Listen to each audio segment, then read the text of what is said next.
Labas merginos, užeikime į mano vonios kambarį, kaip sakant, o gal dušo kambarį, nežinau, nes vonios tai neturiu.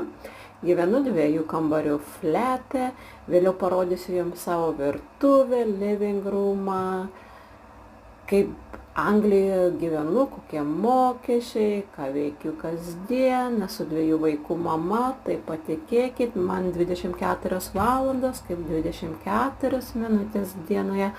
Jeigu jums patiks video, paspauskit like, follow ir sekite mano video, naujienas, kasdienybę, vėliau papasakosiu pliusus, minusus kambarių, kokius remontus reikia daryti, kaip šeimininkas tvarko ar netvarko. Viską sužinosite kituose videose, pažadu.